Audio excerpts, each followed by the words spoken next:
वडोदरा में gas bill के नाम पर साइबर ठगी मामले सांसद डॉक्टर हेमांग जोशी ने नागरिकों से सतर्क रहने की अपील की। साथ ही इस मामले जल्द से जल्द जांच करने की बात कही।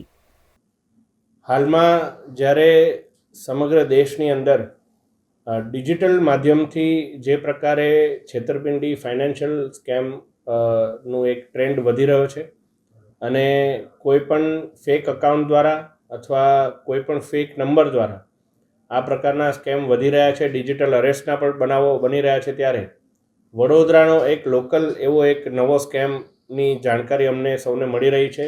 આ વડોદરાના નગરજનો માટે ખૂબ મહત્ત્વનું છે કે તેઓ જાણે કે હાલમાં વડોદરા ગેસ લિમિટેડના નામથી આપને ફોન આવી શકે છે, મેસેજ આવી શકે છે કે આપનું બિલ આટલું બાકી છે અને આ બિલ ઉપર આપ આટલી કાર્યવાહી કરો, બાકી આપનું કનેક્શન કટ કરવામાં આવશે। જ્યારે નાગરિકોને એમને પૂછવામાં આવે કે મારું તો બિલ ભરાઈ ગયું છે, તો એમને એવી લિંક મોકલવામાં આવે કે આ લિંક પર આપ ક્લિક કરો એટલે આપને આપના બિલની જાણકારી મળશે અને જો ફરી એકવાર ભરાયું હશે તો આપને રિફંડ આવી જશે। પરંતુ વડોદરા ગેસ દ્વારા આવું કોઈ પણ પ્રકારના હરકત કરવામાં આવતી નથી। આવું કોઈ પણ વડોદરા ગેસના નામે કોઈ ફ્રોડ આપને ફોન આવે તો મારી આપ સૌને વિનંતી છે કે આને ઇગ્નોર કરવું અને શક્ય હોય એટલું રિપોર્ટ કરવું અને આવા કોઈ પણ લિંક ઉપર ક્યારેય પણ ક્લિક આપના ફોનથી ના કરવો એટલી એક મારી આપ સૌને વિનંતી છે।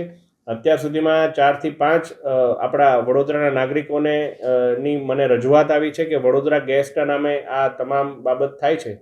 વડોદરા ગેસના અધિકારીઓને પણ મારા ઓફિસથી સંપર્ક કરવામાં આવ્યો છે અને ચકાસણી પણ કરવામાં આવી છે કે આવા પ્રકારના કોઈપણ ફોન અથવા કોઈપણ લિંક વડોદરા ગેસ દ્વારા પર્સનલી કોઈને મોકલવામાં નથી આવતા।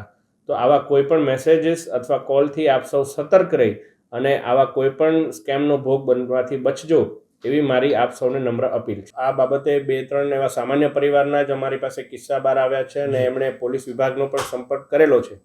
પરંતુ આમાં સૌથી વધારે ઇમ્પોર્ટન્ટ કોઈ હોય તો એ વાત છે કે તમામ વડોદરાના નગરજનોને આ વાતની જાણ થાય, જેથી ક્યાંય પણ કોઈ એકલ દોકલ વ્યક્તિ પણ આ વાતનો ભોગ ના બને। એ માટે મારી આપ સૌને નમ્ર અપીલ છે કે આ અપીલને વધારેમાં વધારે લોકો સુધી પહોંચાડી અને આ બાબતે સતર્ક કરશો।